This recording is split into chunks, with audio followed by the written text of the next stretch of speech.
Bom, como vocês sabem, o programa QIE, ele é muito mais do que um programa de copy. Copywriting, persuasão, marketing digital são aí os três tópicos principais do nosso programa. Mas desde o seu lançamento, desde a primeira versão, que era para ser um curso, e em seguida eu mudei para uma recorrência, eu tenho trazido coisas além do assunto copywriting, né?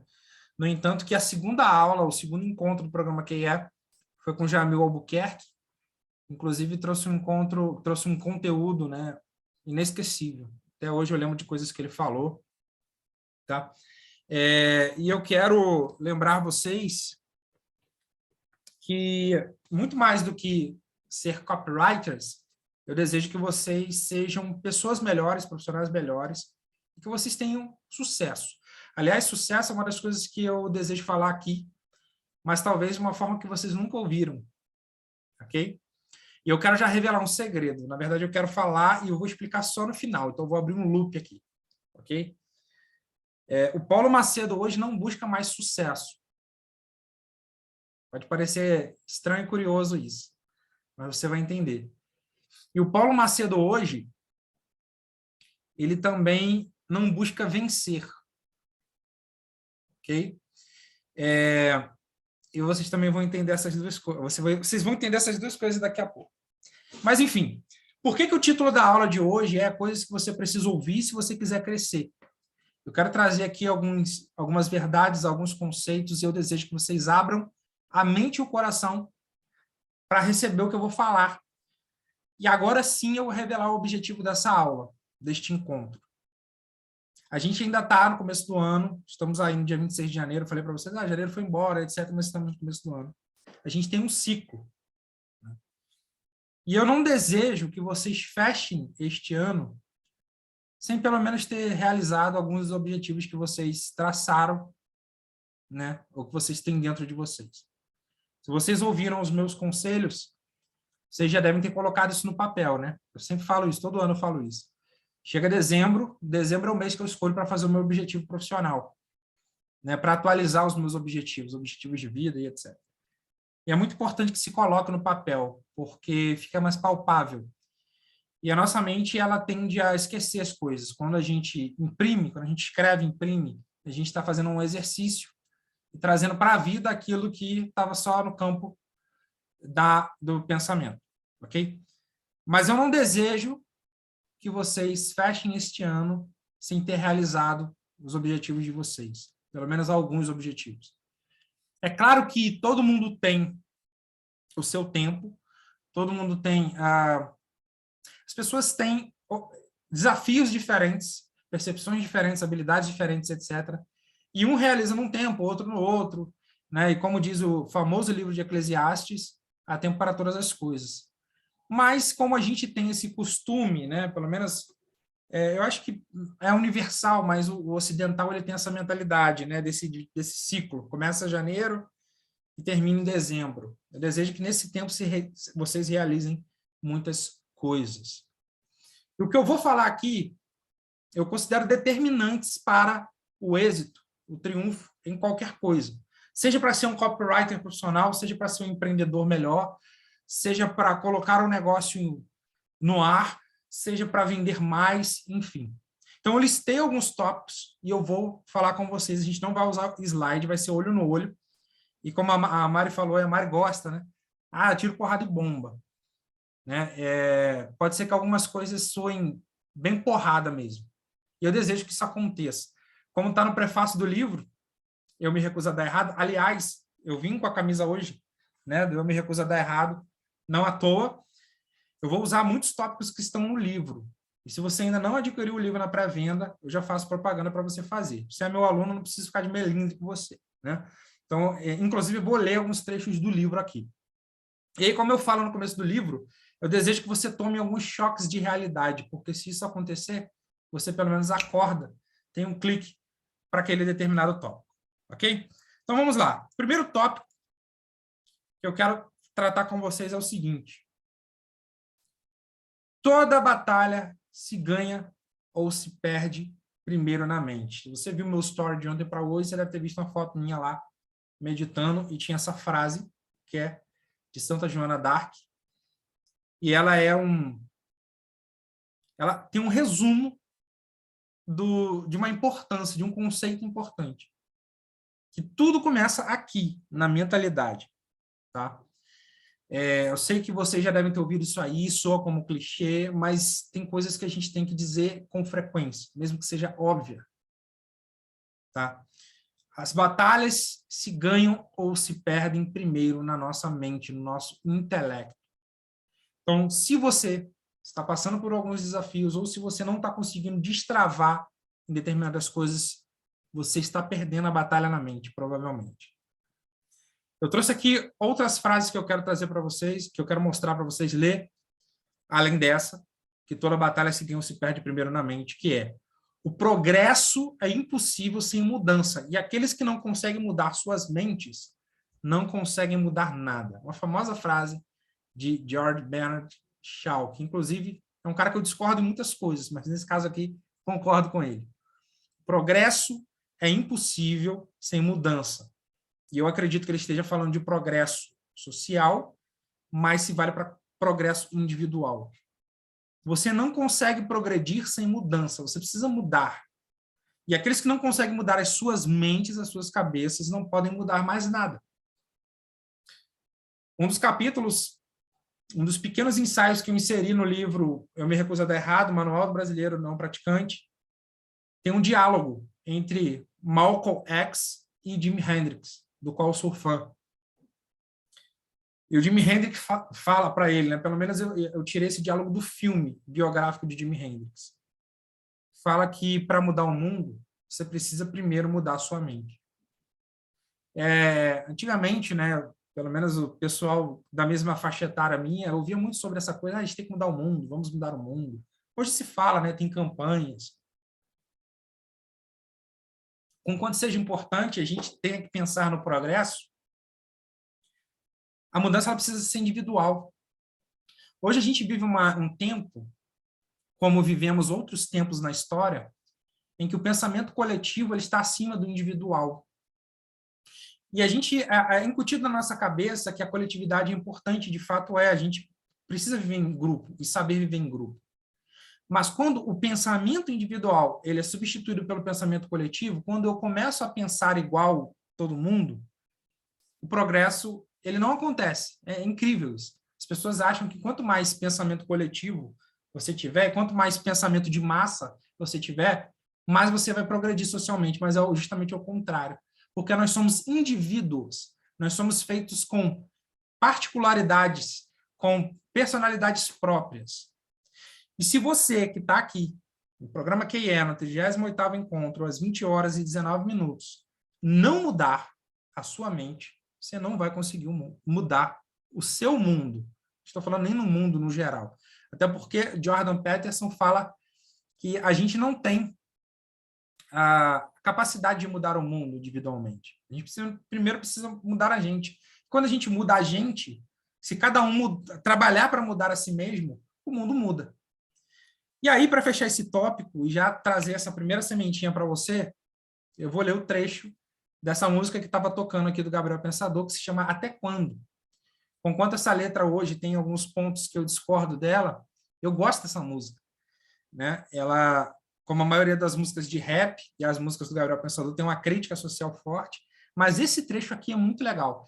E eu lembro que na época da escola, eu sempre gostei muito de desenhar, e antes do professor entrar na sala, né, tinha aqueles intervalos e tal, e os alunos ficavam ali naquela bagunça, aquela conversa, eu pegava o giz e ficava fazendo desenhos no quadro e colocava ali trechos de músicas, juntamente com um desenho de, enfim, de várias coisas, né?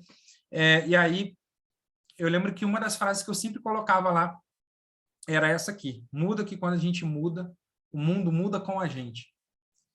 E algumas pessoas reconheciam, esse era o Gabriel Pensador e tal, da música e tal. Então é uma música um pouco antiga, né? Estou falando do tempo de escola. Mas esse texto fala assim, olha, muda que quando a gente muda, o mundo muda com a gente. A gente muda o mundo na mudança da mente. E quando a mente muda, a gente anda para frente. E quando a gente manda, ninguém manda na gente.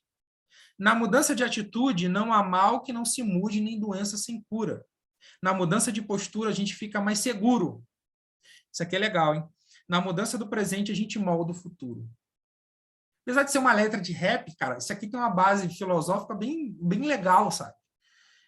Inclusive, fala de doença sem cura. Eu estou lendo um livro, na verdade, eu estou consultando alguns livros que falam, né, da importância do psicológico na cura de doenças. Tem um médico do passado, eu não vou lembrar o nome dele agora, eu mandei até para o Brandon esses dias a frase, que fala que o pensamento é o primeiro passo para a cura, a imaginação, né? E fala várias coisas esse trecho aqui. Mas olha só, na mudança de postura a gente fica mais seguro. Eu tenho visto, acompanhado, né, vários alunos que estão comigo há um certo tempo, que às vezes não conseguem destravar os seus projetos porque tem insegurança, tem medo. A Ivana falou, tô indo com medo mesmo, isso é maravilhoso. Muitas vezes a gente não vai conseguir eliminar o medo da nossa vida, gente. A gente precisa ir com medo mesmo. E daqui a pouquinho eu vou falar sobre o estresse e eu vou falar sobre o medo. Mas esse trecho aqui é bem legal. Na mudança de postura a gente fica mais seguro, na mudança do presente a gente molda o futuro. Você mudar o seu eu hoje, você molda o seu futuro. Então, assim, toda batalha se ganha ou se perde primeiro na mente. Eu não quero, uma vez eu escrevi isso, não quero que os meus alunos apenas se tornem mais ricos, mais prósperos, que tenham mais sucesso, mais seguidores. Eu quero que vocês sejam pessoas integralmente bem-sucedidas. Eu quero que vocês se tornem mais inteligentes, mais sábias, mais felizes, tá? Esse é o meu propósito. Não quero somente ensinar copy. O sentido da minha vida hoje é trabalhar para deixar um legado, para gerar valor para as pessoas, servir ao próximo e deixar um legado. O meu desejo é que esse legado seja muito mais forte, muito maior do que apenas ensinar redação. Mas se eu ensinar você a ser melhor redator, melhor empreendedor, eu já cumpri o meu papel. Tá? Mas eu quero que você grave isso. Que você precisa primeiro mudar a sua mente. E a nossa mente ela é tão complexa que às vezes a gente acha que a gente já mudou, mas não mudou, está no nosso subconsciente. Ok? E o segundo tópico que eu quero trazer nessa aula é o seguinte. Assume as rédeas da sua vida. Ah, Paulo, mas eu já sou adulto, sou casado, sou o chefe da casa ou a chefe da casa, eu já lidero os meus filhos. Ok, mas muitas vezes está faltando aí postura de líder ou de dirigente. Né? Uma palavra quase não se usa, né? Mas dirigir a própria vida. O Napoleão Hill ele tem um livro que se chama Senhor do meu destino, capitão da minha alma. Conquanto teologicamente eu discorde disso, é interessante que o Napoleão Hill ele sempre traz essa importância da liderança, de liderar a si mesmo. Na verdade, os grandes pensadores de todas as épocas falavam disso. E sabe por que certas coisas não acontecem, às vezes, na sua vida? Porque você não está tomando as rédeas. Você deixa que as pessoas ditem as regras na sua vida. E eu, como seu professor, como seu mentor, de repente, como uma pessoa que te inspira, eu não tenho a capacidade de mudar e moldar a sua vida. Eu posso, no máximo, inspirar você. Qualquer outra pessoa, seu pastor, seus pais, seu esposo, podem apenas inspirar ou então influenciar, né, que é um pouco mais forte. Mas só você e mais ninguém tem a capacidade de tomar as rédeas da sua própria vida. Eu vejo o tempo todo pessoas esperando que alguém dê a permissão para elas fazerem as coisas. Falei isso na série de lives que eu fiz no ano passado, do Eu Me Recuso a Dar Errado. Gente, chega disso. Está na hora de você dizer, eu tenho as rédeas da minha vida. Eu não vou esperar que ninguém mais dite as regras. Eu não vou esperar mais que alguém me diga o que fazer. Eu vou pegar e vou fazer. Nós temos esse poder. Deus nos deu o famoso livre-arbítrio. Nós temos a capacidade de conduzir o nosso destino dentro, né, do plano divino, do universo e etc. E eu quero ler um texto com você E esse texto, ele fala sobre isso, de tomar as rédeas da própria vida, e já faz ponte com o terceiro tópico, que foi o texto publicado pelo meu amigo Seymour, né? Ele já revelou o nome dele, é Rodrigo Oliveira, né? O Seymour Glass, ele publicou ontem, e na hora eu falei assim, eu já li isso num livro do Napoleão Hill, e mandei para ele no privado, e ele fala justamente sobre isso. Assuma as rédeas da sua existência. Como fazer isso? Uma das primeiras atitudes é parar de ficar choramingando. E aí ele conta o relato dele. Eu resolvi ser professor de filosofia. Acreditei nisso e consegui realizar aquilo que me propus fazer e ser. Se eu fosse dar ouvidos a terceiros, nunca seria professor. Se você der ouvidos a terceiros, nunca será absolutamente nada. Olha o que eu acabei de falar, ficar esperando, ou então se importando com a opinião dos outros, né? Ou sofrerá com o tormento de não ter sido aquilo que gostaria. Portanto, se tiver o sonho de ser um marceneiro, seja, mas tem que ser o melhor marceneiro. Faça aquilo que se propôs realizar com excelência. Nos Estados Unidos, trabalhei entre 2001 e 2003 na Burger King. Eu tinha 16 anos, estudava e trabalhava. Quando voltei para o Brasil, o gerente geral da unidade em que eu estava falou: no momento em que quiser voltar, você terá um emprego garantido. Por quê? Porque sempre tentei fazer tudo da melhor forma possível. Pode dar errado? Claro que pode. E em muitas situações é mais provável que dê. Já caí várias vezes e continuo caindo. Quem nunca? Ninguém nasce para fazer tudo certo ou ser bem-sucedido. A questão aqui não é a do sucesso. Olha, presta atenção como é que as coisas vão se amarrando. Mas de prestar um bom serviço. Esforçar-se para atingir a excelência em uma atividade que se predispõe a fazer. Assim como uma minúscula semente que faz de tudo para realizar-se como árvore. Se olhar ao redor, o que mais temos são pessoas que trabalham pessimamente. Elas são realmente muito ruins no que executam.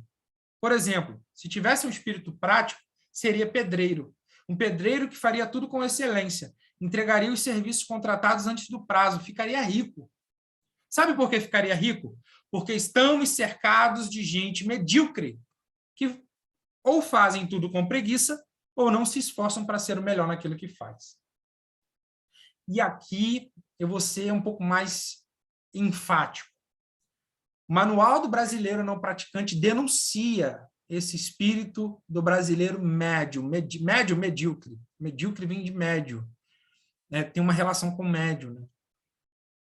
E, gente, a maioria das pessoas que você conhece são medíocres. A maioria, medíocre. Estão na média. E eu digo e repito, sem medo de errar.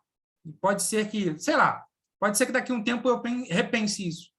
Mas hoje eu acredito que não é difícil fazer sucesso no Brasil, ter êxito, triunfar, porque você, fazendo o que a maioria não faz, tá? Você vai chegar a patamares mais elevados do que a maioria chega. E aí eu vou abrir meu coração com você. Eu não me considero um cara mega talentoso. Não me considero. Tenho uma certa facilidade para escrever? Tenho. Sempre tive uma facilidade para me comunicar. Mas o único dom que eu acredito que eu tenha nascido, de fato, é o dom de desenhar, que desde criancinha eu desenhava bem, conseguia reproduzir objetos, etc. Mas todo o resto, na minha vida, eu aprendi na marra. Quando eu decidi que eu seria músico, eu tive uma dificuldade tremenda. Qualquer dia eu vou contar a história para vocês. Eu fazia parte de uma igrejinha e eu nunca tinha tocado bateria na minha vida. Né? Hoje eu entendo a postura do pessoal da congregação, né? E aí eu nunca tinha tocado bateria na minha vida e a bateria ficava lá, parada na igreja. E um dia eu sentei e fui tocar na marra. E aí eu ouvi de muita gente que eu era horrível, e realmente eu era. Só que em vez de pegar aquilo e me fechar, falei, cara, eu vou aprender essa bodega. E aí fui fazer aula. Eu comecei a trabalhar numa marcenaria da minha rua. Meu primeiro patrão se chamava Rogério, além do meu pai, né, que eu já ajudava meu pai na obra, para pagar o meu curso de bateria, que era R$ 25 por mês na época. E para mim era um dinheirão. Na época era um dinheirão. Né? Para pagar as minhas aulas de bateria. E, cara, anos depois eu estava tocando no maior evento de jazz e blues da América Latina. Então, assim, tem coisas que vão acontecer na sua vida por conta do seu esforço. Tem coisas que não vão acontecer. Por exemplo, eu não consegui viver de música. A gente sabe que viver de música no Brasil é difícil, e etc., mas tem gente que consegue, eu não consegui. Ou seja, tentei por 10 anos, me profissionalizei, tinha carteira da Ordem dos Músicos do Brasil, tocava bem, era requisitado, mas não consegui. E eu falei, cara, eu preciso mudar de plano, senão, né, sei lá, vou passar fome, não vou conseguir pagar os meus boletos. Daqui a pouco minha esposa está me dando um pé na bunda, porque ela falou, olha, você vai ficar nessa de música até quando? Né? Então, assim, você nunca vai saber se vai acontecer ou não. O que não pode deixar de ser feito é você deixar de se esforçar. Ah, Paulo, mas eu estou todos os dias estudando, mas às vezes não está executando. Gente, execução, na maioria das vezes, é mais importante do que a teoria. Tá? Viveres falou isso aqui na semana passada, eu já falei. Pedro Quintanilha, numa live ano passado, falou, e provavelmente ele vai falar isso, porque ele vai participar de um encontro aqui. Se você pegar os maiores caras do mercado, eles têm resultado porque eles executam. Não adianta ficar de preguiça, empurrando com a barriga, procrastinando, tem que fazer. Tá? A Mari, às vezes, brinca comigo, falando, Paulo, não sei como é que você consegue fazer tanta coisa ao mesmo tempo. E ela que controla a minha agenda, ela, às vezes, fica louca. Né? Eu também não sei como é que eu consigo. Mas quando eu lembro que eu tenho um filho de 10 anos, que come igual um pangaré, tem um menininho de 2 anos, que também já está indo pelo mesmo caminho, né? E, cara, e tem plano de saúde, plano dentário, e tem obra da casa, e tem IPTU, e tem PVA, e etc. Eu falo, velho, se eu não trabalhar, não vou viver. Viver é caro, principalmente viver no Brasil, onde as taxas de impostos são altíssimas. Então, a melhor motivação é você imprimir um boleto e colocar do lado da sua mesa para trabalhar e falar, cara, eu tenho que pagar esse negócio. Ah, Paulo, mas isso aí é pensamento medíocre, trabalhar para pagar as contas. Esse é o primeiro passo. Depois que você conseguiu, e aí você já tem um certo conforto, você começa a pensar mais alto. Bom, você pode até pensar mais alto antes, mas você precisa ter uma realidade. Você precisa estar a par da realidade. Sonhar é bom. Planejar é bom. Mas, cara, analise a realidade primeiro. Então, é importante isso aqui, tomar as rédeas da própria vida, não ficar esperando por ninguém. E essa questão de não ser medíocre. Uma das maiores chaves, e aqui eu já estou dando spoiler do livro, eu me recuso a dar errado, é essa. Eu não quero que vocês se tornem medíocres. O brasileiro praticante é o cara medíocre. É o cara invejoso, é o cara que quer ganhar vantagem em tudo, é o cara que pirateia curso. E eu tomo até cuidado desse lance de piratear curso, que é realmente uma canalice. Mas eu sei que tem gente que às vezes não tem dinheiro e estuda, mas são raros os casos. Na maioria, é gente que quer se dar bem. E a pessoa está plantando que ela não é o que ela acha que não vai colher, ok? Mas o brasileiro, isso é mal do brasileiro praticante. Dar jeitinho para fazer as coisas, não querer trabalhar mais do que a média. Ah, já cumpri meu horário. Ah, já fiz o que tinha que fazer. Não, cara. Trabalha mais um pouquinho. Se esforça mais um pouquinho. Faz mais do que a maioria, tá? Isso é importante. O terceiro tópico, o Simon já fala aqui no texto dele, mas eu quero destacar, que é prestar um serviço útil à sociedade. Uma das leis do sucesso, na verdade, isso aqui está no livro Quem Pensa Enriquece, quem já leu deve lembrar, Napoleão Hill fala disso. Ele fala, ninguém, quer ver, eu vou até buscar aqui para ler para você na íntegra. A maioria dos homens que triunfaram na vida trabalharam com mais afinco, olha, acabei de falar isso, para prestar um serviço útil do que apenas para ganhar dinheiro. Gente, aqui está uma chave para vocês. Quanto mais você perseguir o dinheiro, menos o dinheiro vai chegar para você. É louco isso aqui, não é? Pode ser que você pense assim, não, Paulo, está errado isso aí. Não, não está. Quanto mais você perseguir o dinheiro, menos o dinheiro vai chegar para você. Quanto mais você se dispor a gerar um serviço útil para as pessoas, quanto mais você se dispuser a servir o seu próximo, mais próspero você vai ser. Eu falo por experiência própria. Os períodos de mais prosperidade na minha vida foram os períodos em que eu mais me doei, que eu mais entreguei e que eu mais me dispus a prestar um serviço útil às pessoas. Não adianta você estudar e dominar todas as técnicas de copywriting, de marketing, de persuasão, se você não usar isso para gerar valor para alguém.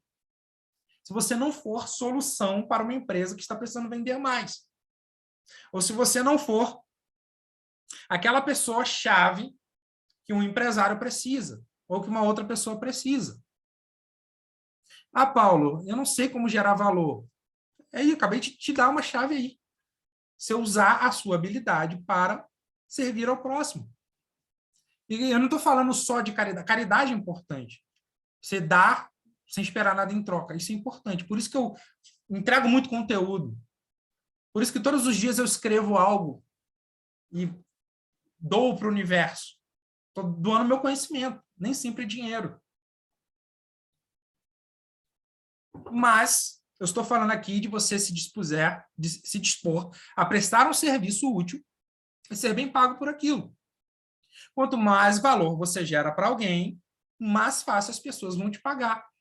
Pelo senso de reciprocidade, pelo efeito que o teu bom trabalho causa e diversos outros fatores. Mas o que acontece?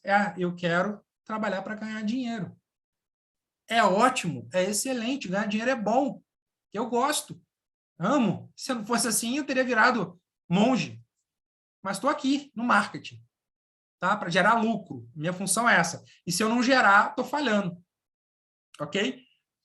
Mas olha só, existe aí um conceito diferente. Primeiro preciso prestar um serviço útil. Primeiro preciso gerar valor. Primeiro preciso ser solução para alguém. E aí o dinheiro vai chegar para mim com mais facilidade. Ok? Isso aqui é muito importante. Se você quebrar isso aqui, você quebra toda a cadeia. Beleza? Então, quando você agora preparar o seu currículo, sua carta de apresentação, sua página de vendas, seu livro, tá? Vou dar aqui, me desculpe citar os meus exemplos, mas são os mais próximos, O livro vermelho do copywriting, ele só faz tanto sucesso quanto ele faz, eu acho que já está passando os 35 mil exemplares vendidos, porque ele é útil para as pessoas. Eu decidi colocar todo o meu conhecimento de copy e falar, cara, é isso aqui que você precisa fazer. E por isso que as pessoas gostam, por isso que as pessoas compram, divulgam. E esse livro abre muitas portas para mim, para as pessoas me contratarem, comprar os meus cursos. Muitos de vocês vieram pelo livro. Por quê? Estou gerando valor. Seja através de um curso, seja através de uma consultoria, seja através de qualquer outra coisa. Você precisa prestar um serviço útil para as pessoas. Esse é um ponto importantíssimo. Não negligencie isso. Ok? É uma mudança de postura, às vezes. Porque a gente não é condicionado a pensar assim. A gente quer ganhar, mas não quer se doar. A gente quer que as pessoas nos comprem, mas a gente não se doa. Ok? Então, olha só, gente. Isso aqui são leis universais. Você gerar valor, você ser caridoso, você ser verdade. Lembra ó, do lema? Verdade, liberdade, generosidade. Ser generoso. Ok? Agora vem, talvez, a parte mais porrada aí.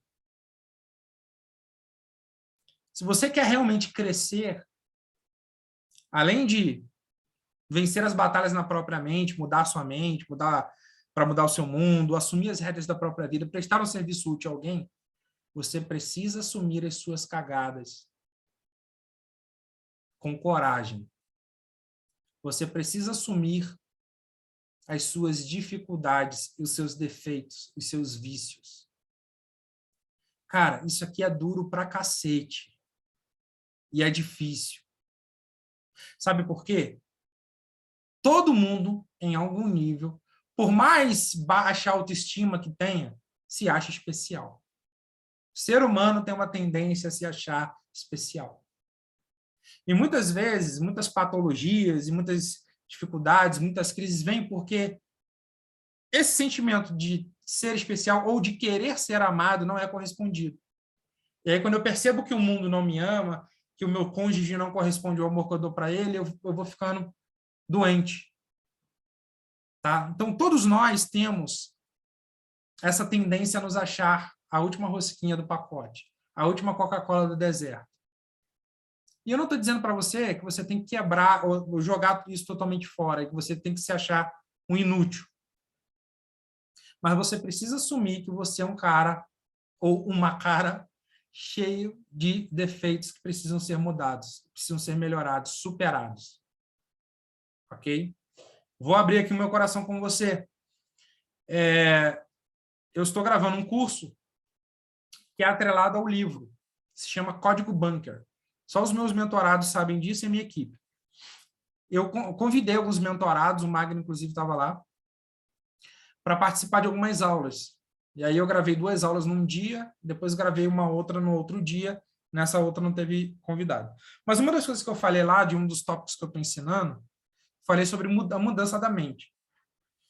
E aí eu disse que eu fui um cara por muitos anos que sofri com a ira. Eu era um cara muito nervoso. Eu era muito reativo. Eu era insuportável, gente. Vocês não têm ideia. Era muito difícil. Hoje eu olho para trás e vejo, cara, eu era muito tóxico, sabe? Era gente boa e etc. Mas, cara, surgiu uma crise, eu era explosivo demais.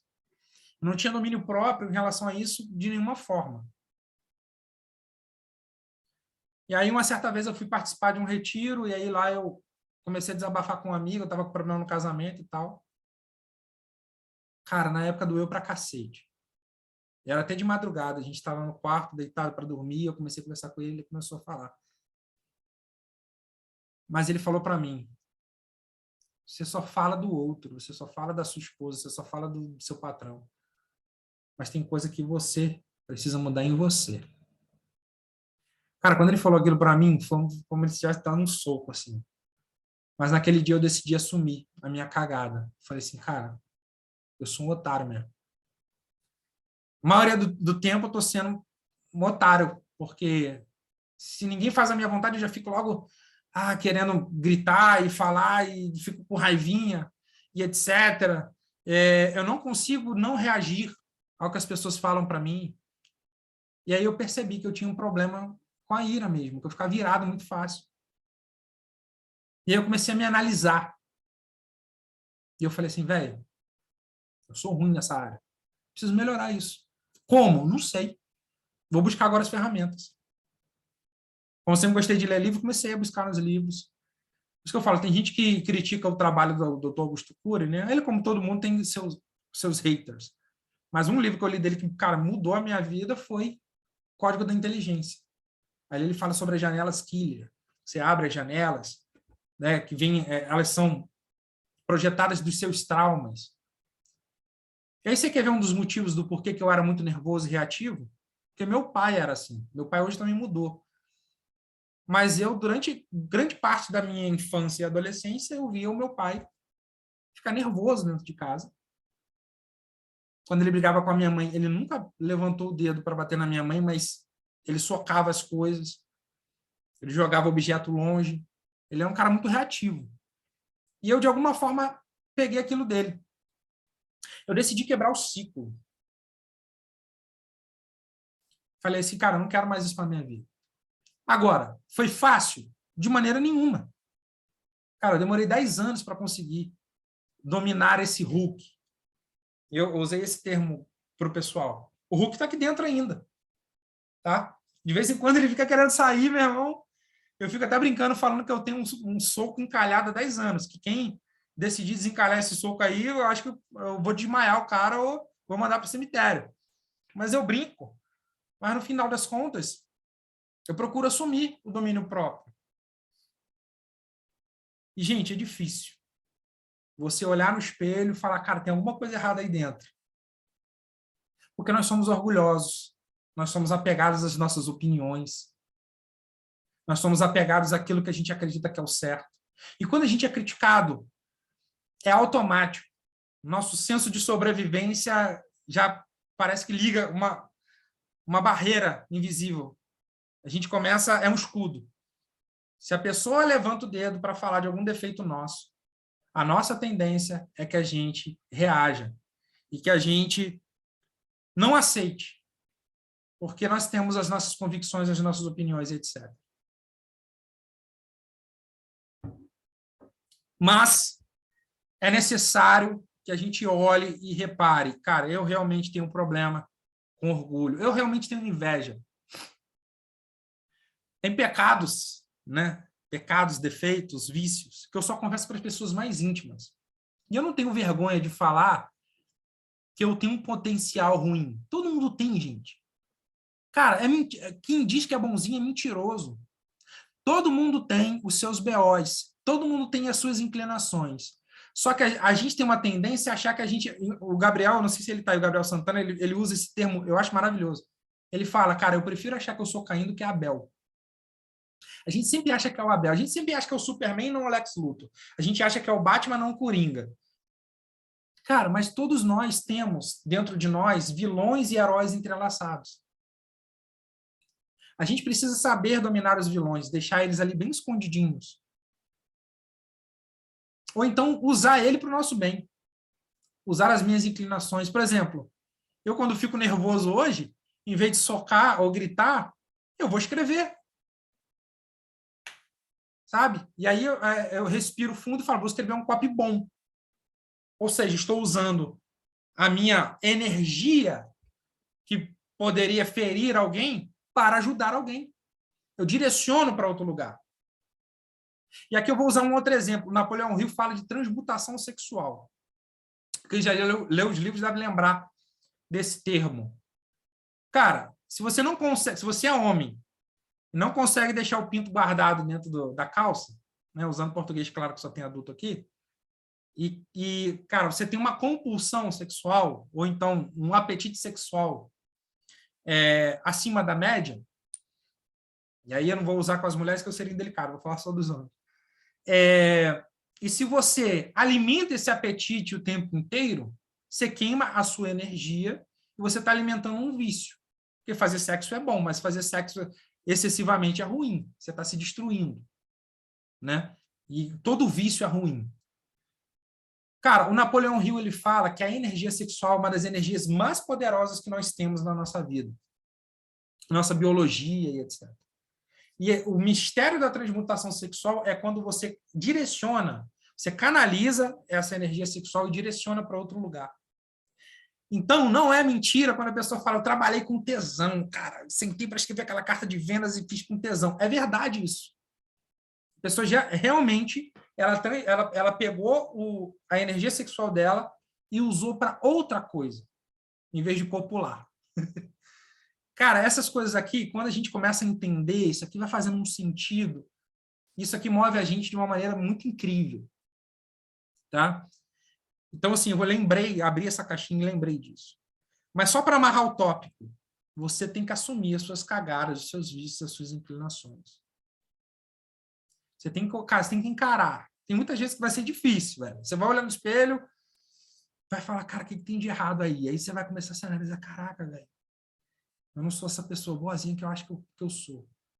Aí você começa a se tornar bom. Você admite os seus defeitos. Agora, se você passar a vida inteira sem fazer essa análise, você vai viver enganado. Então, assuma as suas inclinações. E quando errar, assuma a sua cagada. Não fica botando a culpa em outro. Daqui a pouquinho eu vou falar disso também. Mas vamos lá. Tem aqui um tópico que eu já acabei falando para vocês, que é tomar vergonha na cara e executar. Eu não quero alunos que só estudem, que só leiam, que só assistem aulas. Eu quero alunos que fazem, que realizam. Tá? Para mim vai ser confortável você fazer todos os meus cursos e ler todos os meus livros. Façam isso.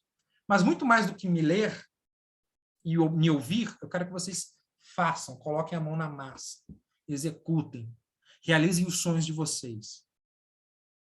Porque, cara, quando você só absorve, você fica obeso. Né? Quando a gente come e não coloca para fora, não queima as calorias, a gente fica... E aí, usando, nosso cérebro é a mesma coisa. a gente precisa colocar para fora aquilo que a gente coloca para dentro, né? Então, toma vergonha na cara e vai fazer, vai executar. Eu não quero learners, quero pessoas que executem. E sem isso, sem execução, você não vai andar, tá? Você vai ficar parado sempre no mesmo lugar. Beleza? Outro tópico. E esse aqui é um dos maiores desafios que nós temos hoje. É foco. Se você continuar desperdiçando o seu tempo, a sua atenção e a sua energia em coisas inúteis, você não vai crescer. Se você só passar a sua vida maratonando séries, ou ficando assistir vídeos de pegadinhas, e eu estou falando porque eu adoro série, adoro assistir vídeo de pegadinha, vídeo de humor, etc. Se você só ficar rolando o feed do Instagram, gente, eu vou abrir um segredo para você aqui. Eu até brinquei com uma amiga esses dias. Eu raramente vejo stories de outra pessoa. Eu sou igual traficante, eu não uso a droga. Eu vejo raramente. Só quando eu tenho uma vez ou outra eu paro e fico ali vendo os stories. Fora isso, não vejo. Não fico passando o feed do Instagram. Agora, o Facebook eu já tenho uma certa facilidade. Mas por quê? Porque eu não quero desperdiçar o meu foco, a minha atenção. Eu preciso focar naquilo que eu preciso fazer. Aí meus amigos brincam comigo. Paulo sentou no vaso e escreveu um livro. Escreve 5 livros por ano. Mas por quê? Aprendi a colocar o meu foco nas coisas que eu preciso fazer. E, gente, ano passado eu consegui uma proeza. A Mari sabe disso aí. Além do livro Eu Me Recuso a Dar Errado, eu escrevi mais 3 livros para clientes meus de ghostwriting. Um deles a Ana Cléia me ajudou. 3 livros. Ou seja, eu escrevi 4 livros em 2021. Um deles ainda está para ser fechado, mas escrevi. Como? Não sei. Sem parar de postar no Facebook, sem parar de fazer stories no Instagram, que eu faço pouco, mas faço, sem parar de cumprir as minhas tarefas. Tá? E eu não estou falando isso aqui para me gabar, porque eu sei que tem pessoas que são mais produtivas do que outras. Mas quando você para de desperdiçar o seu tempo com coisas inúteis que não vão te dar dinheiro, ou que não vão, que não vão formar um tijolinho da parede que você está construindo, você não vai realizar. Então, você precisa tomar vergonha na cara e executar. E parar de desperdiçar sua atenção com coisas inúteis. Ah, Paulo, mas eu não consigo. Claro, você já está viciado. Agora você precisa reprogramar o seu cérebro para isso. Acorda mais cedo, vai dormir mais tarde, não dorme. Brincadeira, tá? É muito importante que você durma e descanse. Ok? Mas tenha foco. E agora eu vou falar de um ponto que eu estava ansioso para falar com vocês.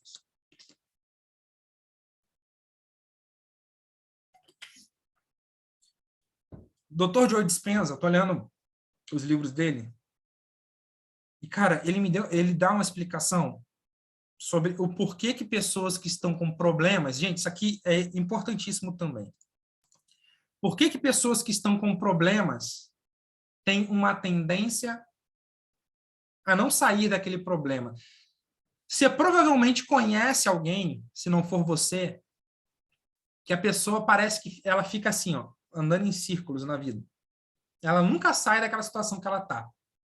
Ela está sempre sem conseguir pagar a conta, ela está sempre com o mesmo tipo de conhecimento que ela já tinha, ela está sempre reclamando, ela está sempre pedindo ajuda, e pedir ajuda é justo, é válido e não tem pecado, mas tem pessoas que só vivem para pedir ajuda, é diferente, aí a pessoa já tem um problema. Vocês devem conhecer alguém assim.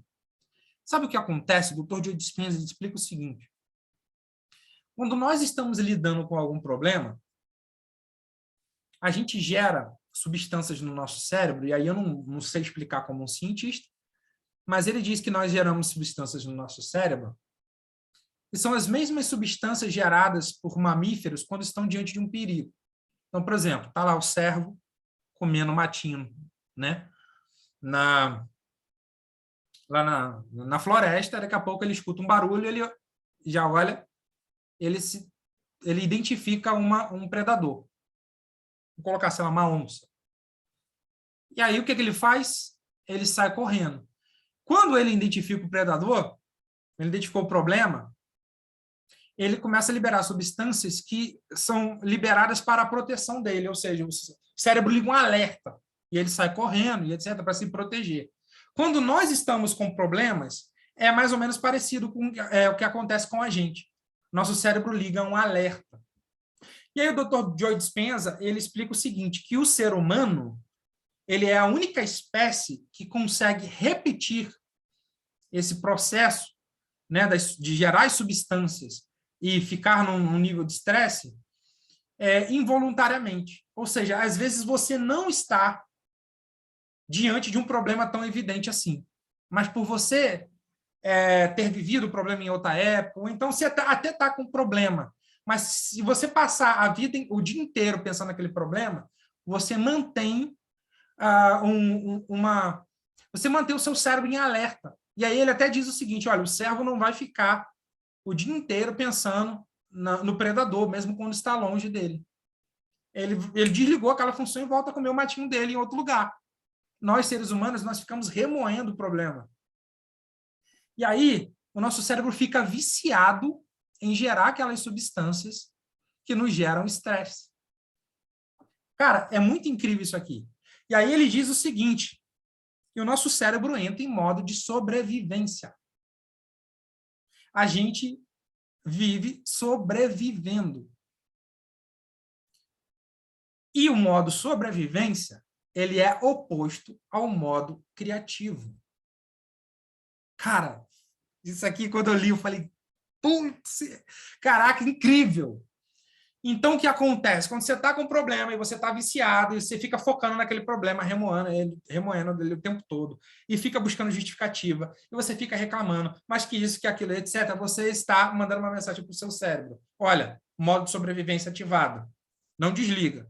Sobrevivência, sobrevivência, sobrevivência.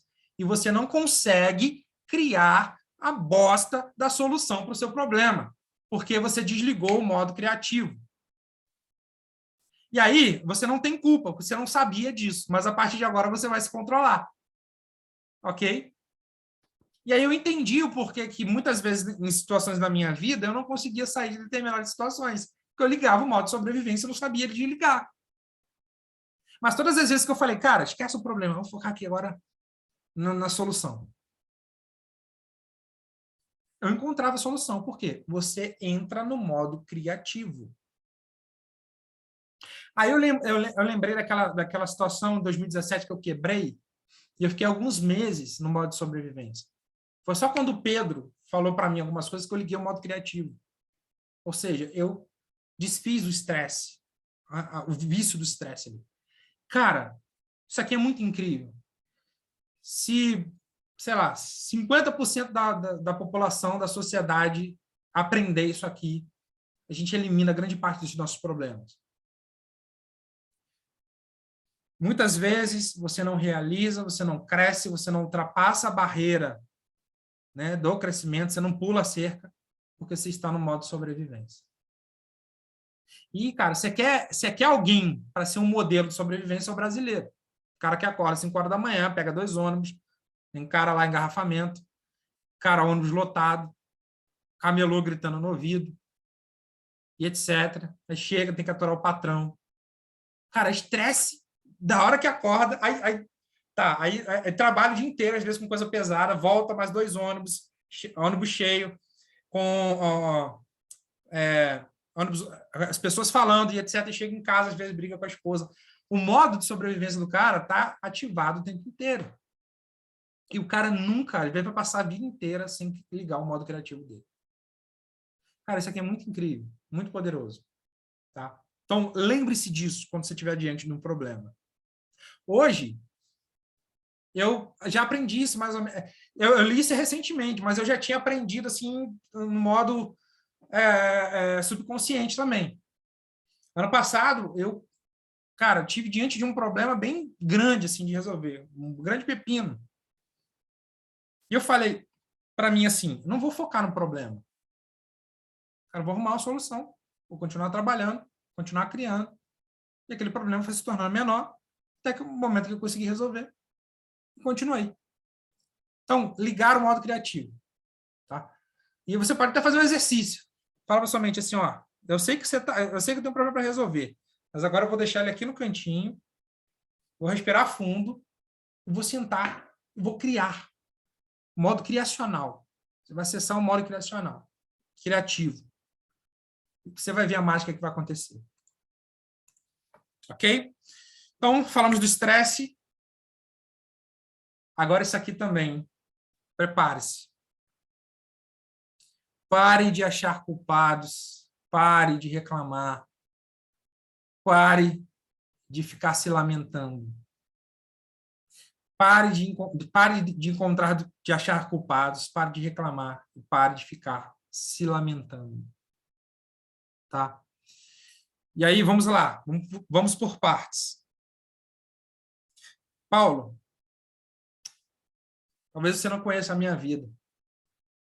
Eu tive um pai que só me maltratou. Tive um pai que nunca me deu um elogio, que me batia. Eu tive amigos ou um cônjuge que me magoou e etc. Cara, eu entendo a sua dor, de fato. Mas você não pode ficar dizendo que essa pessoa é culpada por tudo que acontece com você, porque já passou. Hoje eu publiquei um texto falando sobre Viktor Frankl e Dietrich Bonhoeffer. Foram duas figuras que viveram na Segunda Guerra Mundial. Ambos foram vítimas do nazismo. Frankl, judeu, né? O Bonhoeffer, ele era um pastor e teólogo, mas que foi membro da resistência alemã. E ambos tiveram uma postura assim que eu falo, cara, eu quero ser igual a esses caras. Tá? E eu termino o texto, depois que eu falo deles, da postura que eles tiveram diante dos algozes, daquele, né? O Frankl sobreviveu, o Bonhoeffer foi executado. Mas o relato de como o Bonhoeffer foi para a execução é uma aula de como você consegue, em meio a uma situação extrema, manter uma postura de um vencedor. Tá? E aí eu termino o texto falando, usando uma frase de Jung, que é a seguinte: eu não sou o que me aconteceu, eu sou o que eu decido me tornar. Eu não sou o que o meu pai, a minha mãe, o meu professor, os meus amigos, o marido que me traiu, a mulher que me sacaneou, fizeram comigo, o que eles fizeram comigo. Eu sou o que eu decido me tornar. É difícil? Pra cacete. Tá? E aí eu vou abrir meu coração novamente para você. Durante um tempo eu percebi que eu tinha algumas posturas na minha vida porque eu tinha uma carência materna. Tá? Eu fui criado com a minha mãe e meu pai, são pessoas maravilhosas, mas a minha mãe, ela era uma pessoa muito bruta, difícil de lidar, né? E aí aquilo ficou mal resolvido na minha infância. Eu, adulto, ficava buscando a aprovação das pessoas por conta da carência materna. Até um dia que eu identifiquei e falei, pô, peraí, o que eu estou buscando? Por que eu estou fazendo isso aqui? Pô, isso aconteceu lá atrás. Eu não sou o que me aconteceu. Eu sou o que eu decido me tornar. Parei. Agora eu vou fazer por outros motivos. Tá? Eu estou falando coisas muito íntimas minhas, que é para gerar realmente uma conexão com você, para que você identifique na sua vida, tá? E, cara, eu não vou ficar culpando a minha mãe. Até porque, cara, minha mãe foi até a terceira série. Ela não sabia o que ela estava fazendo. Ela fez o melhor, tá? E aí, às vezes, a gente vê uma diferença. Às vezes, filhos que viveram na mesma casa, e um olha para os pais e culpa. Ah, eu me tornei um fracassado por sua culpa, pai ou mãe. E aí tem outro que fala assim, eu me tornei um vencedor por sua culpa. E, cara, isso aqui acontece o tempo inteiro. Porque eu não sou o que me aconteceu, eu sou o que eu decido me tornar. Agora, se eu decidir ser o que me aconteceu, eu tô fudido, desculpa a expressão. Porque eu vou viver como um fracassado e vou ficar preso ao passado. Já passou. Ok? Então, não fique encontrando culpado dos seus fracassos, cara. Segue a vida. Até porque, se você ficar procurando culpado, vai acontecer, você vai gerar o estresse, você vai voltar para o seu trauma, né? E aqui, gente, eu não estou, pelo amor de Deus, tentando substituir uma terapia. Estou dando uma aula para você. Você que procura terapia depois, se você quiser, tá? Eu não sou psicólogo. Mas eu estou dizendo para você que se você ficar preso ao passado, você vai voltar àquela relação que você tinha com aquela situação, vai gerar mais estresse, vai entrar no modo de sobrevivência, vai ficar se lamentando e etc. Não é diminuir a sua dor, é saber superá-la. Ok? E aí, no livro Eu Me Recuso a Dar Errado, tem lá um trecho do John Carlton, copywriter. E ele escreve algo para a vida, né? Pare de dar desculpas. Eu não me importo com o quanto seus pais, seus professores ou o sistema estragaram a sua cabeça. Você tem idade suficiente para tomar a decisão de recomeçar e reescrever seu roteiro. Nada vai mudar para você até que você faça. Olha só como é que essas coisas aqui vão sendo amarradas desde que eu comecei a aula. Então, não fique dando desculpas, né? Cara, seus professores, seus pais, cara, você tem idade agora para refazer esses pensamentos, refazer suas crenças, tá? E você precisa fazer isso. Então, não tem que ficar dando desculpa. Não encontre culpado, não fique dando desculpa e não se lamente. Falei para um mentorado meu esses dias. Toda vez ele vinha para me pedir ajuda. Ajuda válida. Ele precisava resolver aquelas coisas. Só que eu comecei a perceber uma postura dele. Toda vez que ele ia falar do problema que ele estava enfrentando, ele ficava reclamando e dando desculpas. Ah, isso não aconteceu por causa disso, etc. Um dia ele chegou para mim e gravou 2 áudios. Eu respondi os 2 áudios para ele. Pare de dar desculpas e pare de se lamentar. Ele começou a gravar um áudio e parou. Depois começou a gravar de novo, parou. Aí ele mandou para mim assim, eu realmente ia dar desculpas e ia resmungar. Eu falei, eu sei. Por isso que eu falei para você não fazer. E eu falei para ele, a partir de hoje, faça o seguinte, todas as vezes que der vontade de reclamar, ou de se lamentar, ou de dar desculpas, não faça. Cale-se. Outra coisa que a gente vicia, ficar dando desculpas, reclamando e lamentando as coisas que estão acontecendo com a gente. Vai adiantar alguma coisa? Ah, mas eu estou colocando para fora. Vai adiantar, coloca para fora resolvendo. Tá? Mentalidade de desculpinha. Ah, eu não coloquei a página de vendas no ar porque, cara, não, esquece o repertório de desculpa. Começa a fazer, cacete. Ah, mas se não sei o que lá, fulano, não, fulano. Caguei pro fulano. Começa a colocar a mão na massa e fazer, você. Entendeu? Mas eu não... Não, sem desculpa, sem choro, sem lamento. Cara, apenas faça. Beleza? Isso aqui é importante. Agora, eu vou para o penúltimo tópico. Depois eu vou falar do último e aí a gente segue. Eu quero que você, desejo que você, baseado nisso que eu falei agora, da desculpa, etc., comece a não ter uma postura de presa. Inclusive, tem uma frase aqui do Benjamin Franklin que fala assim, ó, faça de você mesmo uma ovelha e os lobos comerão você vivos. O único tipo de ovelha que eu aceito ser é de Jesus. O resto, não vou ser ovelhinha na frente do lobo. O lobo, a gente tem que combater ele, tá? Senão ele devora a gente. E aí eu vou ler um trecho de um ensaio do livro Eu Me Recuso a Dar Errado, que é chamado Coitadinho. A autovitimização aparece com muita frequência no discurso do brasileiro praticante. É o hábito que faz a pessoa cair na fantasia de que nunca é responsável por nenhuma parte do próprio sofrimento. Lembra que eu falei? Né? Você tem que olhar no espelho e assumir suas cagadas. Assumir, cara, eu realmente errei. Tá? Eu realmente tenho dificuldade nisso, preciso melhorar. E aí, o que o medíocre faz? Ele fica achando que ele nunca é responsável pelo que ele faz. Tá? Ele sempre procura um culpado. Você deve conhecer alguém que está sempre colocando a culpa nos seus problemas num terceiro, que tem o hábito de se auto-vitimizar, não percebe que inconscientemente acaba estabelecendo as condições para que lhe aconteça exatamente aquilo que ele não gostaria que ocorresse. O mundo tem que mudar, não eu. Tudo está contra mim. Ou só comigo acontecem essas coisas terríveis. Cara, tem gente que fala isso, mas só comigo que acontece. Esse é o tipo de frase que pula da boca de quem está preso na armadilha da auto-vitimização.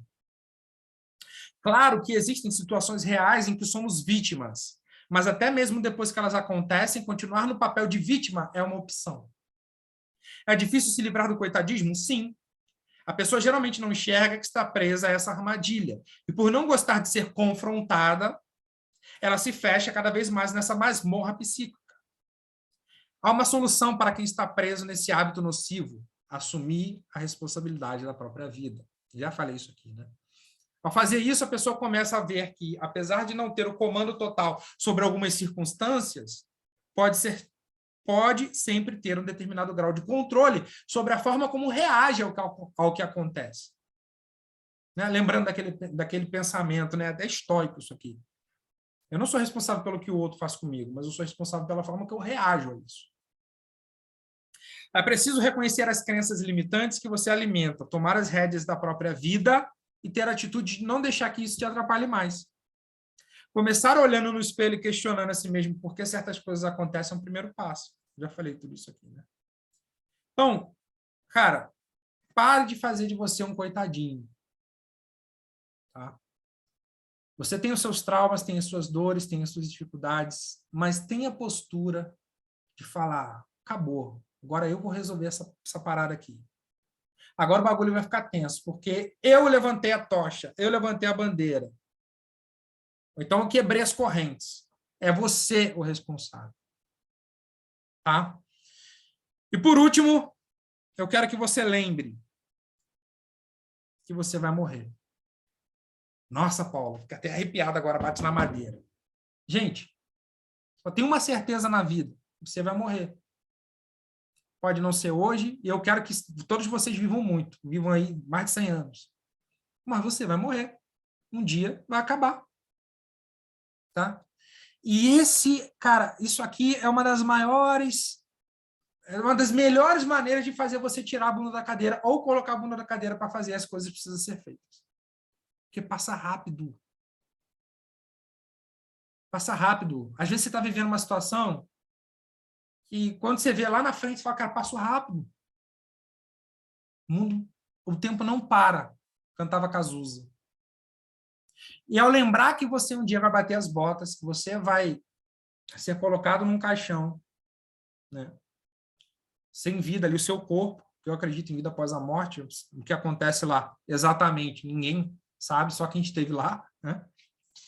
A gente tem uma noção que a sabedoria dá pra gente. Mas seu corpo ali, frio, sem poder falar, sem poder ouvir, sem vida. E aí as pessoas vão chorar por você, né? Quem te ama de verdade vai chorar por um bom tempo, mas depois ela vai se acostumar. E aí o padre, o pastor, se é que você vai ter um enterro, vai fazer uma oração, vão jogar flores, o caixão vai descer, as pessoas vão começar ali, os coveiros, ou quem estiver lá, jogar terra em cima do seu caixão, você vai ficar 7 palmos embaixo da terra. E aí acabou. Por que eu estou trazendo esse assunto tão mórbido aqui, no final dessa aula? Para que você não deixe escapar da sua mentalidade que um dia tudo isso aqui vai acabar. E que o tempo de viver é agora. Que o tempo de tirar os sonhos do papel é agora. O tempo de se tornar um copywriter melhor é agora. O tempo de criar um negócio, o tempo de desenvolver, de ganhar mais dinheiro, de ter mais sucesso, de ser mais reconhecido, é agora. Tá? Pode ser não agora, hoje, amanhã, mas eu estou falando do agora, esse tempo que você tem para você viver. Isso aqui é para você não ficar procrastinando a vida inteira, tá? e não fazer aquilo que você precisa fazer. Lembrando da morte, e tem até um termo filosófico que é o memento mori, a lembrança da morte faz você realizar as coisas. Tá? Então, eu quero que você leve isso nessa aula aqui. Que você lembre que você tem um tempo de vida que você precisa aproveitar. Os estoicos falam de ter uma boa vida, de aproveitar o tempo. Sêneca fala da brevidade da vida. A vida é breve. Cara, o que são 70 anos diante de um século, ou de um milênio, ou de uma era, ou da eternidade? Não é nada, 70 anos é pouco. Não é nenhum grão de areia. Tá? Tem gente que vive menos do que 50 anos, 40 e poucos. O que você vai fazer nesse tempo? Não para de dar desculpa. Para de procrastinar. Começa a fazer as coisas que você precisa fazer, cara. Se você quiser realmente crescer, lembre de tudo isso aqui que eu falei. Eu vou recapitular, tá? Mas eu quero fechar agora o que eu comecei falando com você no começo dessa aula. Paulo Macedo não busca sucesso e não busca vencer mais. A minha concepção de sucesso ela foi moldada por autores como Napoleão Hill e continua válido, muita coisa que ele me ensinou. Mas eu estava explicando isso para um amigo meu hoje, e quando eu mandei um trecho que eu vou ler para você aqui, ele falou, cara, é exatamente isso que eu penso. Eu falei, eu sei, por isso que eu te mandei. Mas a gente tem que entender que, por exemplo, Napoleão Hill ele escreveu certos conceitos num determinado contexto. Final do século XIX, começo do século XX, né? O ápice do capitalismo, principalmente o pós-guerra ali, né? É onde o marketing surgiu, nos Estados Unidos, que é a terra do capitalismo. O conceito americano de sucesso ele não pode ser levado na íntegra para um brasileiro como nós. É diferente. As nossas percepções são diferentes, a nossa terra é diferente, a nossa cultura, a nossa política, etc. Então, por isso que eu pego aqueles princípios que são universais. Mas, assim, o sucesso que todo mundo busca, eu não busco mais. Principalmente porque, lembra que eu falei do dinheiro? Quando você persegue o dinheiro, parece que ele vai embora. Quando você persegue o sucesso, é a mesma coisa. E agora eu vou ler um trecho com você do Viktor Frankl, do livro Em Busca de Sentido. Não procurem o sucesso. Quanto mais o procurarem ou transformarem no alvo, mais vocês vão errar. Porque o sucesso, como a felicidade, não pode ser perseguido. Ele deve acontecer. E só tem lugar como efeito colateral de uma dedicação pessoal a uma causa maior que a pessoa. Ou como subproduto da rendição pessoal a outro ser. Cara, presta atenção nisso aqui. Causa maior que você ou subproduto da rendição pessoal a outro ser, ou seja, servir o outro. Escutem o que a sua consciência diz que devem fazer e coloquem em prática da melhor maneira possível. Vocês verão que ao longo prazo, estou dizendo a longo prazo, o sucesso vai persegui-los. Precisamente porque vocês esqueceram de pensar nele. Então, o sucesso como um alvo, como um fim, ele é ilusão. E hoje eu identifico vários fatores na minha vida de quando eu tive a maior crise depressiva, que foi em 2019. Fracassei em 7 projetos consecutivos. E eu achava que eu ia ter o sucesso naquele momento. Estava perseguindo. Depois que eu tive aquela situação, eu falei, cara, não, eu preciso repensar isso aqui. Então, hoje, eu não busco o sucesso. Eu busco o sentido. Eu busco defender uma causa maior do que eu. Procuro servir ao próximo. E aí o sucesso acontece. Eu nunca falei isso aqui para ninguém. Não dessa forma. Ontem compartilharam lá um post do Tiago Fonseca. Não é a primeira vez que ele cita o meu livro, é a terceira vez. Nunca falei com o Tiago Fonseca. E eu lembro do canal dele que ele tinha quando ele começou na internet, canal de pegadinha, etc. O cara se tornou um grande, né? Aí tem mais de 1 milhão, etc. Gente, não é uma coisa que eu planejei. Um cara com mais de 1 milhão de seguidores no Instagram indicar o meu livro. E vende. Quando indica, vende. A gente vê as vendas aumentarem. Eu não planejei. Eu estou ocupado trabalhando. fazendo o que tem que ser feito, servindo as pessoas, prestando um serviço útil. Tem que ter plano? Tem. Tem que ter estratégia? Tem. Tem que ter esforço, e aqui o Frankl fala de dedicação pessoal? Tem. Mas eu não vou ficar pensando no sucesso. Quando eu chegar, etc. Eu posso até colocar ali como um objetivo. E é engraçado que chega um determinado momento de maturidade sua, você não se ilude mais, você fica feliz. Eu falei isso com um amigo meu, quando eu palestrei no evento do Auge, acho que foi em outubro, foi em outubro. Fui lá para Cuiabá, foi excelente, o Auge, amigão meu, me tratou super bem. Cara, comi bem, me diverti, brinquei. Lá no evento, as pessoas ficaram fascinadas com a minha palestra. Mas isso não me realiza. Não digo realiza porque eu sou ingrato. Eu fico feliz, fico grato. Mas não é aquela coisa... Antigamente eu ficava assim, inebriado. Descia do palco, as pessoas vinham em volta de mim, etc. Hoje em dia eu falo, cara, eu estou só cumprindo o meu papel. E é engraçado eu falar isso, né? Porque para algumas pessoas, quando eu chegar lá, vai ser legal. Primeiro você vai curtir, depois você vai se acostumar. E não é um acostumar de conformidade. Você vai falar, cara, é isso aqui mesmo. Tá legal. É um sentido da vida.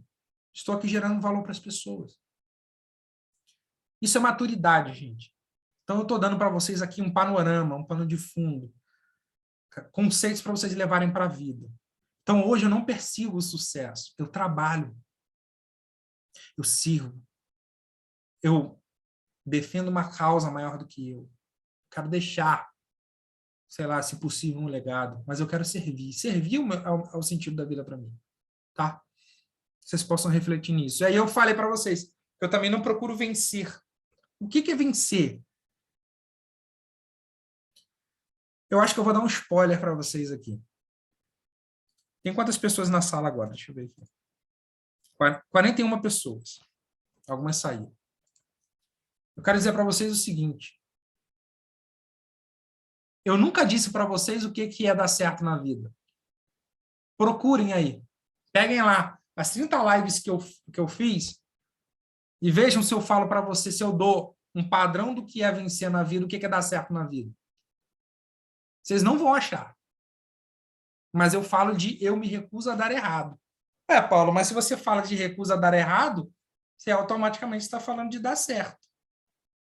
Você sabe o que é dar certo para mim? Está no prefácio do livro. Algumas pessoas já leram, né? Eu mandei ali o material para algumas pessoas conferirem. É resistir. Quando você resiste, você já deu certo. Quando você não desiste, você já deu certo. Quando você continua lutando, mesmo que tudo dando errado, você já deu certo. Eu não prometo para você que você vai ficar, que você vai ter mais de 1 milhão de seguidores no Instagram, que você vai ficar milionário. Cara, é possível, eu mostro para você que é possível. Mostro as campanhas que eu já fiz, etc. Mas eu não dou certeza nenhuma. E eu nem digo para você que isso é dar certo na vida, porque dar certo é muito relativo.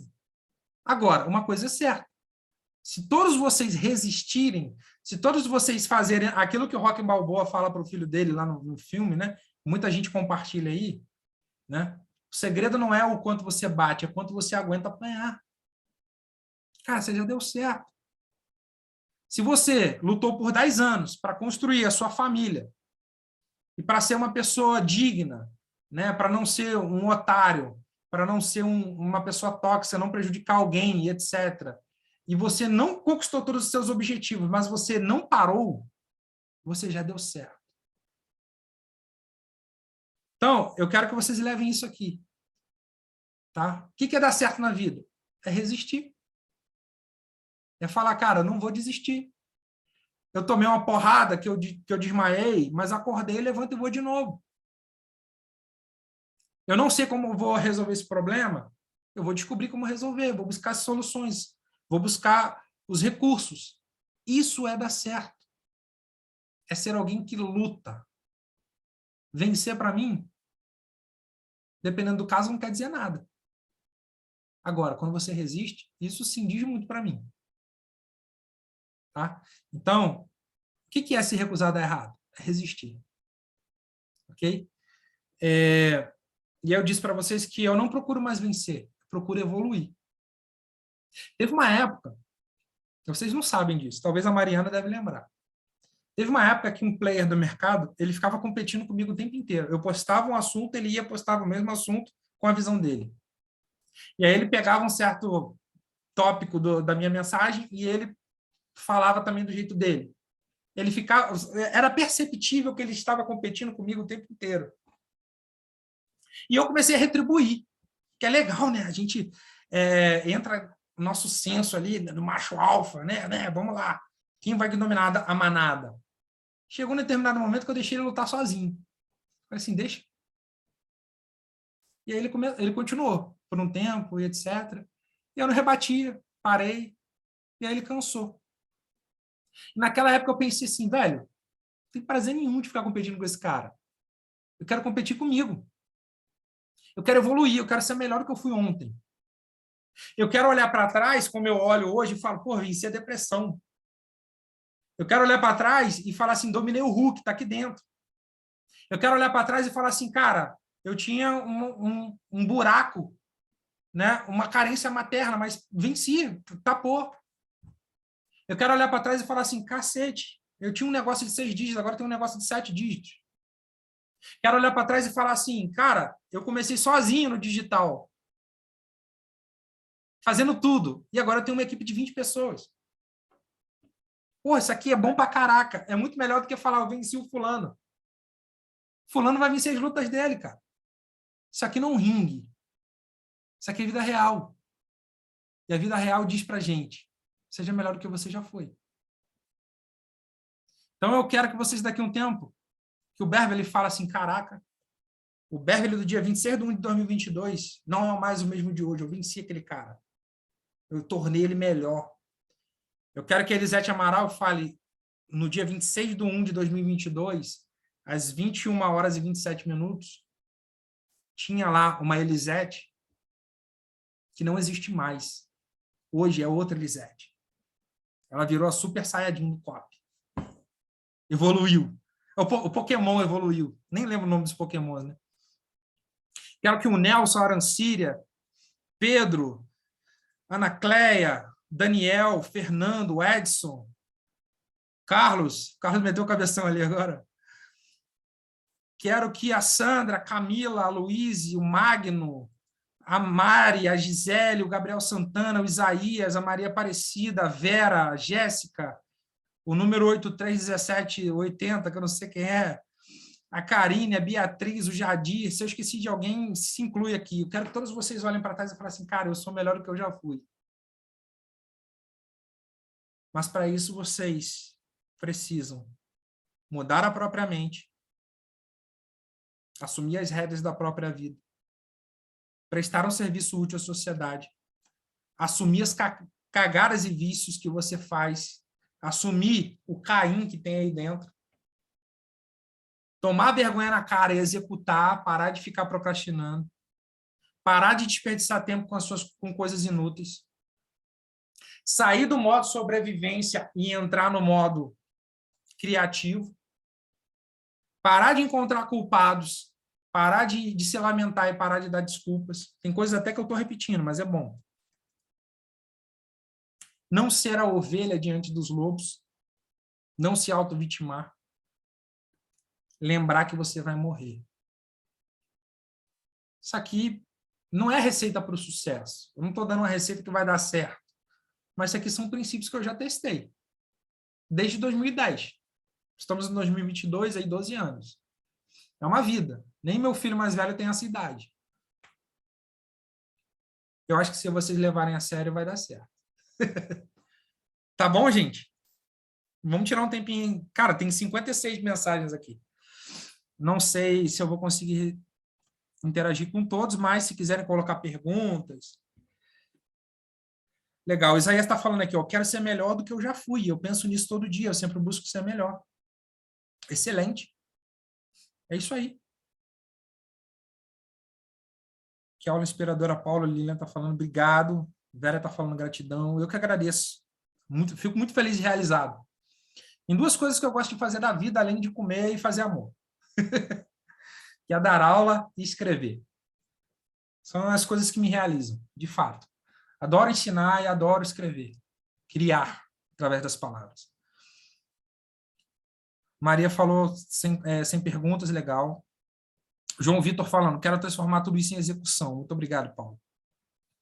Beverly está falando, já sou 30% melhor que eu já fui ano passado. Excelente, Beverly. É isso aí, velho. E vai chegar aos 100, vai passar, vai para os 200.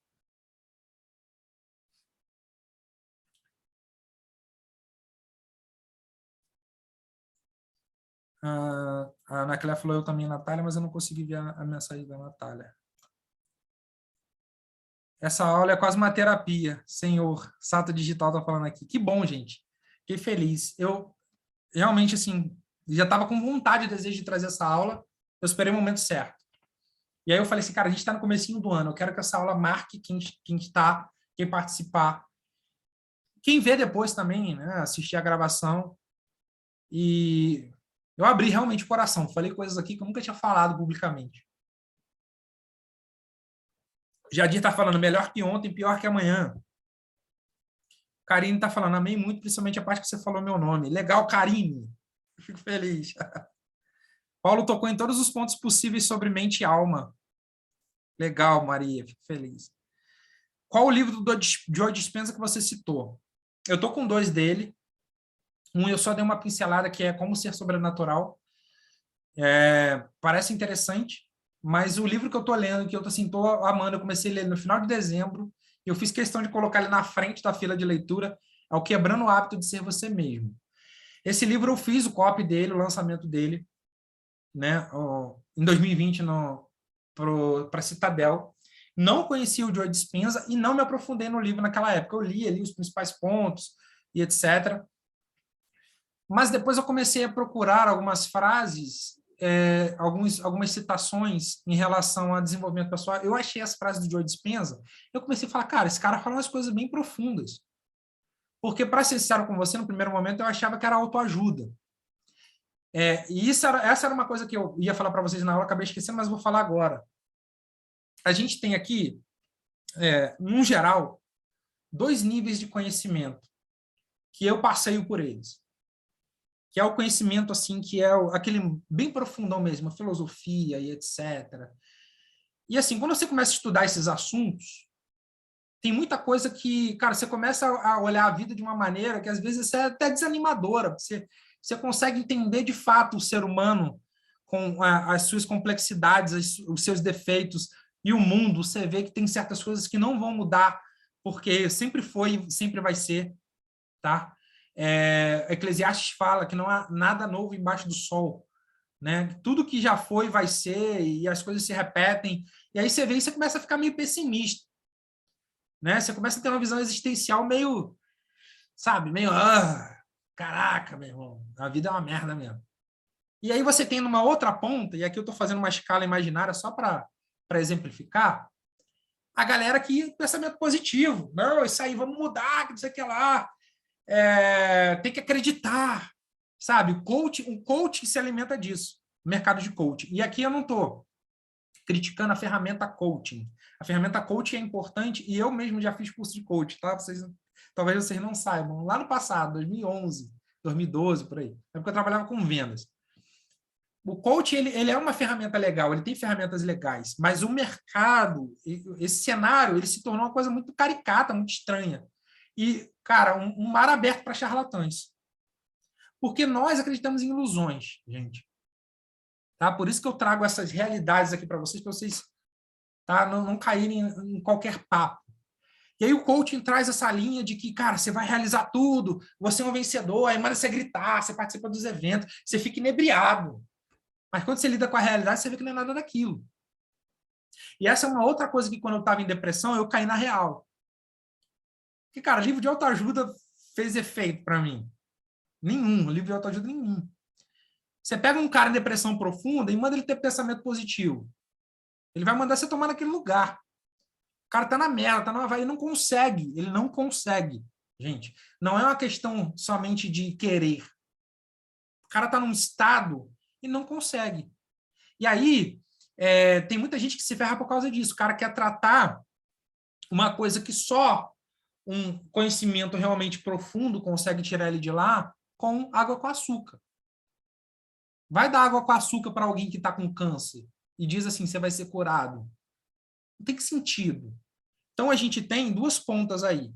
Um conhecimento que te deixa, que é profundo, real, e te deixa meio que na bad, né? Você fica meio pessimista, e você tem aquele que você fica positivão. Tá? Eu gosto de pegar coisa dos dois. E aí, eu vou tentar explicar da melhor maneira. Não adianta você reconhecer a realidade dura da vida e ficar, cara, com aquele discurso de que, é isso aí mesmo, não sei o que lá. E, cara, você não vai andar. E não adianta você também ficar só com pensamento positivo. Você precisa ser realista.